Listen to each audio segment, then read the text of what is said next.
With the conversations around the Chicago Bulls and where they're standing and everything else, one thing's for certain, that the tanking conversation and argument with Chicago Bulls fans isn't going to stop anytime soon. We're going to discuss it all and more on today's Locked On Bulls.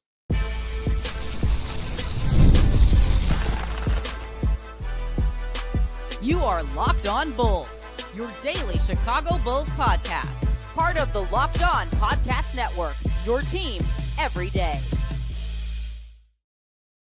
Thanks for tuning in to Locked On Bulls, member of the Locked On Podcast Network, where it's your team every single day. I'm Hayes, host and creator of Chicago Bulls Central and Chicago Bear Central YouTube pages and podcasts. And today's episode is brought to you by Monarch Money. Take control over your finances with Monarch Money. Use code LOCKEDONNBA at monarchmoney.com for 50% off your first year. With that said, let's go ahead and get into it, man. I want to talk about this, right? Because one thing that is still, even with before the draft lottery and everything going on around the Bulls, there's still tons of conversation over the merit of the Chicago Bulls tanking or not tanking, right? And I have become, and I've said this multiple times before, I'm somebody that once I recognize what somebody's going to do, I stop complaining about it, right? Like to me, the Bulls have not only shown their hands, they've directly said it. They've done it in their actions. They've shown they're not going to tank. This is not a franchise that is going to try to bottom out, whether it means getting a top pick, whether it means whatever else. They're not doing it. And now that they own all their first round picks outright, that continues their process of proving that they're not going to be a franchise that tanks. It's not happening, right? I think it's pretty straightforward. Now, when you look at it, of course, Bulls fans are going to look at what other teams have done in first-round picks, and I think some of the arguments got conflated with the fact of teams with top 5 picks automatically means that they're tanking. That's not always the case when it comes down to it. The Atlanta Hawks are a perfect example of last year having the number 1 overall pick, right? But I understand it, right? And I wanted to attack this from a different standpoint. What is it going to take for the Bulls fans that have talked so much about tanking to stop the complaining about the Bulls not tanking? And it's very simple, very simple. They have to be good enough, right? They have to be good enough. And so there still is a responsibility on this front office to calm those conversations about tanking or not tanking. It's a very simple thing. If you are winning, fans aren't looking at you saying you should lose to get better, right? That it's a very simple process when it comes down to it. So when you hear some of the anxiety and stuff from fans, when it comes down to that, it just comes down to that. It's simple. Bulls fans are upset and they're anxious and they're whatever else you want to call it, whatever adjective you want to call it, simply because guess what? The Bulls don't win at a high enough level. We aren't winning consistently enough. We are not a team that, even though we have some promising players, and I want to be clear, this is not an indictment over the talent that we have on this roster. That's not what this conversation is about at all. It's not about whether we're good enough or bad, or the players are good enough or bad enough, because it takes a total team. It takes building that team with intention, with having a forethought, all of that, right? That's the important part in that. So I'm not talking, this isn't a knock on the players, right? We'll have a little bit of that in segment 2. But for an ownership group that ask for Bulls fans patience, right? Patience is a byproduct of trust, especially when it comes down to organizations, when it comes down to sports, when it comes down to your teams. Patience, having patience in a front office, having patience in a coaching staff, having patience in an ownership group, right? Having that, it's a byproduct of the success that you have, and trusting that success is going to be the ultimate goal. And that's the bigger problem here with the Chicago Bulls and the franchise overall. It's not about some magical trust or not, right? Or some magical, let's get to this win number or not. It's the fact that no matter where we are right now, the trust in this organization is at an all-time low in a lot of ways. And that was earned. It took a lot of work to get that. And you know the reason, the thing that really kind of outlines all of this to me is the fact that a lot of Bulls fans did have trust in AK and Eversley when they took over, right? They had trust in a new set of eyes. They had trust in a new energy coming into this team. And then we saw that trust be whittled down and affected and hit every single day since then, right? Like literally, let's just take a step back. Arturas came in here and promised and preached we were going to build organically through the draft over time. That was the promise that was laid out here. That promise was immediately taken away 4 months later, when you traded for an above a 30-year-old center, aging center that, yeah, at that time was an all-star, but it is what it is, right? They didn't fit that timeline. You traded a lot of our young players. On top of trading young players, you traded future assets, right? You traded first-round picks to get that done. So that took the trust that you were building and saying, all right, bet. They're coming in here. They told us it's going to take a while. They're going to do it over time. But then to immediately say, oh, no, by the way, we're wrong. We're actually going to go for it now. Going for it now. Then in the following offseason, you signed Alex Caruso, you signed Lonzo, you signed DeMar DeRozan. That's a team that started feeling like, all right, bet, we're going for it now. We're trying to win right now. We're not this team anymore that we're not going to do that build organically through the drafting that they talked about. They're trying to win right now. But then you failed at that, right? And it's very hard for a fan base to see a franchise shift gears from what they told us they're going to do so quickly after telling us that they're going to do it, and then fail at that change of shift. That just is what it is, right? They failed in that. Now, again, they're gonna get another chance to crack at it, and it is what it is, right? But you failed. You sold us a bill of goods. You then told us, oh wait, never mind. And then you failed at that shift. Now you're course correcting back to what you said that you were going to do before. But when you hear things like, oh, we should be tanking. Oh, we should be trading for Sabonis. Oh, let's trade for Zion Williamson. Part of that is due to an ownership group that didn't itself stick to what they said they wanted to do. And you have to hold the front office. You have to hold the people running the organization to part of the reason why that standard and why that kind of discontent exists. You have to hold them to that. If you don't, then you're not being fair. Jamal with a great comment here. And since we didn't make the playoffs, the Magic got Franz Wagner.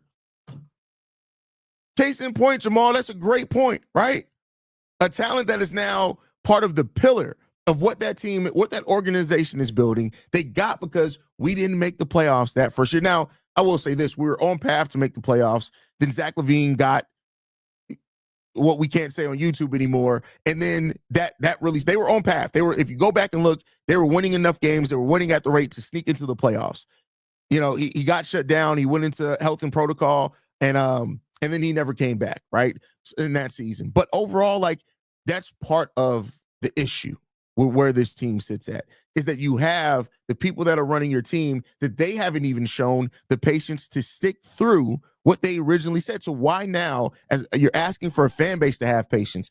And naturally, the thing is you're going to look at it and say, but you didn't have patience. The last time we were here at this exact same spot with a roster that was 24 or younger on average age, right? That we had a roster that you said you wanted to build organically through time. 4 months later, you completely shifted gears. 4 months later, not even a whole calendar year, not 18 months, 4 months later. So yeah, there's going to be a little bit of that anxiety from Bulls fans and the lack of trust, because are you now going to see it out this time? Are you going to actually see it out and get to the point of now you're actually having the patience in this process? And hopefully they do, right? But until the Bulls are winning or on that clear trajectory, right, which could come as much as early as this season. I think if Josh Giddey, Coby, if this team plays at the rate that they finished last season at to start next season, I do think you're going to see some of that start calming down a little bit. A little bit. I'm not saying completely, but a little bit. But you can't ask for patience after you, just a few years ago, didn't show patience. You have to prove it, right? And that's what it comes down to. This current reset, whatever you want to call it, retooling, change of direction, refocus, whatever buzzwords you want to use there. It has to come with a proof of concept and them living up to what they have said. And if they can't, it's going to be right back. That fan base that you want to be patient, that fan base that you want to have some trust in you, it's going to be very hard to have that trust if you don't hold yourself accountable. And that's what this Bulls front office really has to do over this time. You have to hold yourself accountable. If you don't do that, guess what? That trust that you want, it's not coming. And the voices that are calling for you to be out are just going to get louder and louder and louder. And we'll see what the future does hold there. But future this show, next up, we're going to be talking about how the Bulls front office so far has held on to players too long and how they have to really change that mindset if they want to continue to add assets and get better with this team. But first, we got to get to a message from Monarch Money. Ever check your bank account after and wonder, where did all my money go? Between dining out, online shopping, and entertainment, it's easy to lose track. That's where Monarch Money comes in, your personal CFO, giving you full visibility and control over your finances. Monarch Money isn't just a budgeting app. It's a complete financial command center. You can track all your accounts, investments, and spending all in one place, so you stop just managing your money, and you start building wealth. When I started using Monarch Money, I realized just how much I was spending on merch. Unfortunately, it is what it is there. Now I budget smarter and save more. Instead of juggling multiple apps, you can use Monarch to check your finances, track spending, and even plan long-term goals. Managing money with your partner is smoother than ever. You can track shared and personal accounts and set goals and stay on the same page without the stress. Take control over your finances with Monarch Money. Use code LOCKEDONNBA at monarchmoney.com for 50% off your first year. That's monarchmoney.com, code LOCKEDONNBA for half off your first year. More Locked On Bulls coming up next. All right, Bulls fans. So with that said, I'm still reeling from what the Bears decided to do. Like, I think Colston Loveland's going to be pretty good, but just they should have traded back in that one. But nonetheless, holding on too long. That has really been a big thing with this current regime, right? It's holding on for too long, right? Let's just go over it, right? Andre Drummond. Should have traded Andre Drummond a year before you did, right? Well, a couple of months before you walked away for free in free agency. Alex Caruso, you could have got more back for him. Josh Giddey, I think he's going to be pretty damn good for us, but you could have got more back for him, right? DeMar DeRozan, you held on to him too long. Zach LaVine, I think they were trying to move on from Zach, but then again, the market dictated that. But then you get into things that were in the Bulls' control, right? Like, you can talk about trade markets being in or out of the Bulls' control. You have to have a trade partner. You got to be getting offers. We did hear we got offered 2 second-round picks for Andre Drummond, but nonetheless, right? But the things that are in the Bulls' control, for one, Nikola Vucevic's second contract here, right? The second contract for Nikola Vucevic was a bit of a question mark, but the center market wasn't a lot then. You didn't really have somebody that could replace him. Okay, I'll give you a caveat there, right? One caveat. Lonzo Ball. The Bulls never even really entertained filing for the medical provision for Lonzo. They did get a disabled player exception for him that they ended up not using. They didn't sign anybody with it. They got it but didn't use it. But then Lonzo comes back this season. He looks okay when he's on the court. He looks probably about 80% of what Lonzo was. The shooting wasn't there. There were some times where, he didn't have the fighting over screens that he had before and stuff like that. Cool. It is what it is. But then you get offered a first-round pick that was lottery protected from the Memphis Grizzlies for Lonzo that you turned down. Okay, cool. Lottery protected. Maybe you didn't think that the Memphis Grizzlies would really have a really great pick, which now they're about to get swept. That pick looked like it's going to be around pick 20, but nonetheless, all right, cool. You didn't think that. But then you decide to give him a contract extension, a 2-year, $20 million contract extension. Yes, the second year is a team option, so it can operate as basically a 1-year deal. But you gave him that 1-year deal. He's played 70 total games for you in 4 years. 35 coming this year, 35 coming in the first year, with 2 complete missing seasons in between that. Like, holding on to players too long. I get it. Like, Lonzo has been here with Chicago. I get it that Lonzo is a good dude. I want to see Lonzo succeed. I hope that Lonzo's able to put together another 6, 7, 8 years of his NBA career and is able to play over that time. I hope that happens. But did you need to give him that extension then? Was the market for Lonzo going to be so crazy that you couldn't wait to see it out in free agency, which now could cause you to lose out on Trey Jones? It's just a question, right? Now, if you look at what Trey gave you and what Lonzo gave you, yeah, Trey isn't the defender that Lonzo is, but he's a better scorer, a better passer at this point in time. He fit in better kind of with what you had going on, and he's young and doesn't have as much of an injury history. But now you're probably going to have to let that walk away for nothing because you decided to extend Lonzo Ball at a time you didn't need to. You could have waited to see how the rest of the season went on. He played 3 games since signing that contract extension. 3 of them. 3 games. That's what you decided to tie yourself to. For why? For nothing more than because he's been a good guy in your system and you like him. And that is a problem, right? Again, not understanding when and where to move off of players. And the reason why I'm having this conversation is because the Bulls, once again, find themselves in a situation where they're going to be faced, again, with potentially holding on or letting go of players. And the Bulls cannot repeat the same mistakes that they've made in the past. They can't. Kevin Huerter came in here and played great. And I commend him for the way that he came and played. Zach Collins came in here and played really good. And I commend him for the way that he played. But they are expiring contracts heading into next year. Expiring contracts of veterans that know how to play and that teams that need some shooting, teams that need a backup big could come calling. Now, if they don't, they don't. It is what it is. But the Chicago Bulls cannot be so busy holding on to really, really good role players.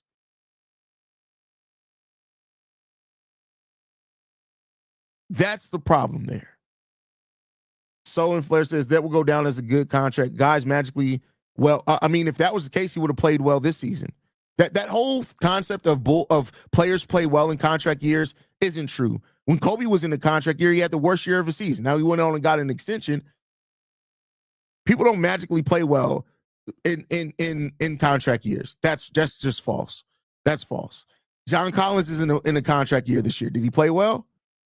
Come on now. Did P. Will play well in his contract year? We don't have to keep going. We could stay here in Chicago. I'm just saying. It was Chris Duarte's contract year. Did he play well? I'm just saying. We can't assume that somebody's going to play well just because it's a contract year, because that's not always the way that it happens. But you have Kevin Huerter, you have Zach Collins, you have these guys that are in expiring deals. And if teams come calling, you cannot make the same mistake that you've made in the past where you hold on to people too long. You can't do that. You can't do it. If they come with a reasonable offer and deal, you take that reasonable offer and deal, because you are still in the place where you are trying to stack assets while not necessarily tanking. And that's the way that it gets done. Whether you're included as the third team in a deal, whether you're included as, and you can facilitate, that's the thing that you have to look at. That's what you have to manage here. And that's what the team has not done for a while. I get paying off loyalty. I get respecting players that have been loyal to your organization. I get all of that. But you still owe it. Like, what is your focus here? Do you want to be looked at as the friendliest franchise, or do you want to be looked at as a winner?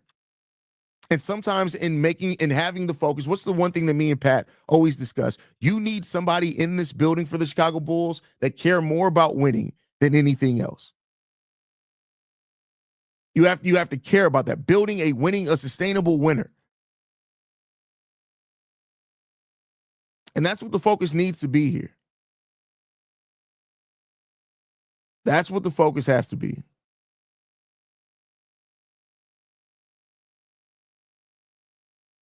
And if they don't, it's just going to continue to be crappy. It's just going to continue. We're going to continue to just spin our wheels as a franchise. If we keep being that franchise that wants to give out legacy stuff, we're going to keep being that. Or use the guys to trade up. We have our picks now. Yeah, but trading up doesn't happen. Like, it's not like the NFL draft, right? Like, even if you include a player, usually you don't really trade up very far. Usually it means that you're trading for something in the future. But, I mean, if that option is there, if it presents itself, you have to take it. You have to take it. So we'll see what the Bulls do, man. Bulls being friendly over here. That is hilarious. All right, we're going to get into the last topic where we're going to talk about the Bulls' focus on development right after this.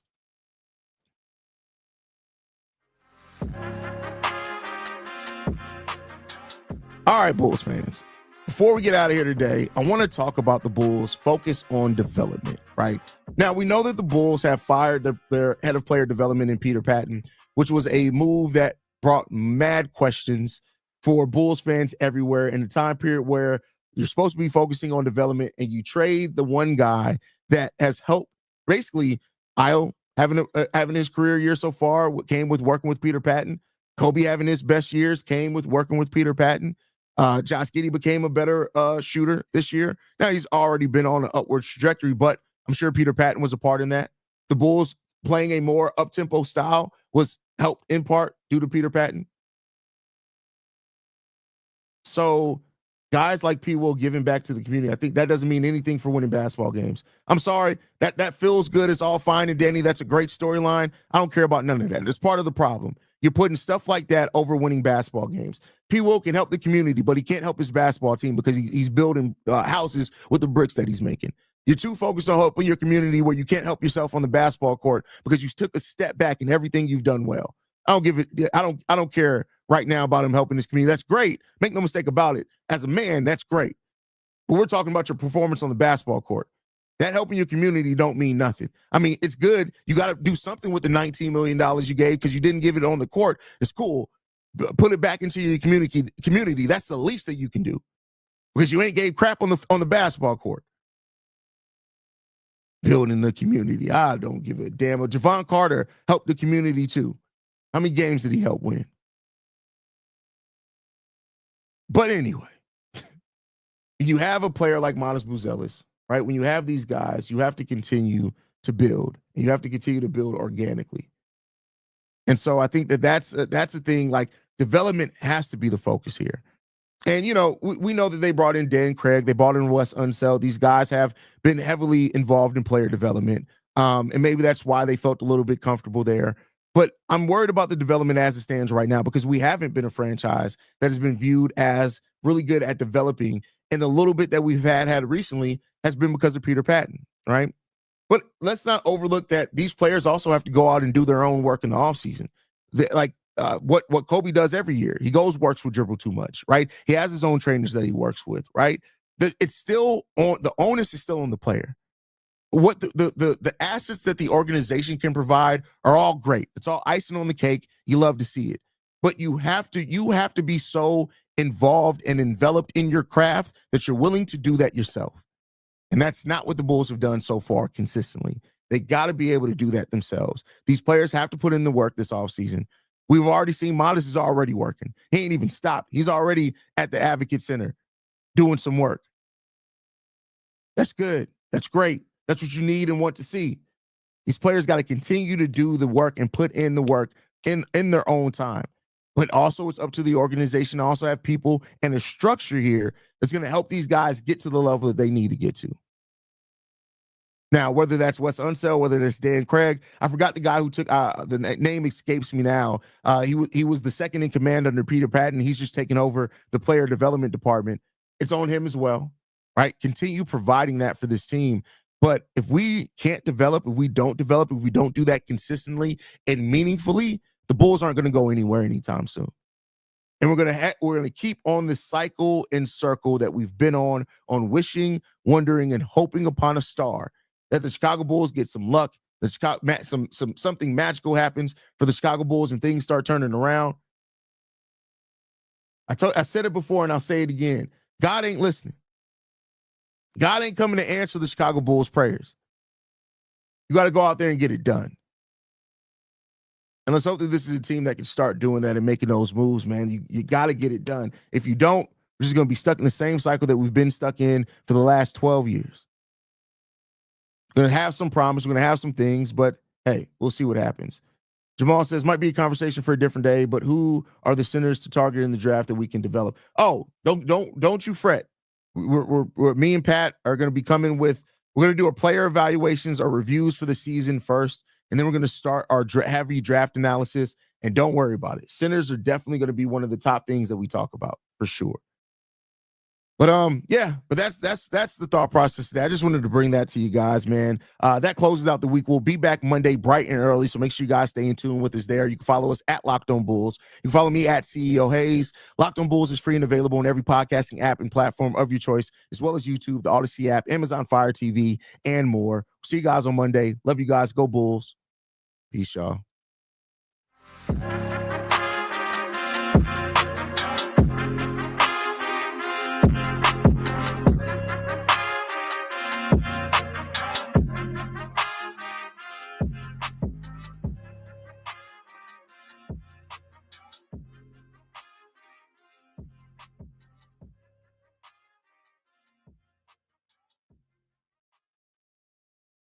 All right, son.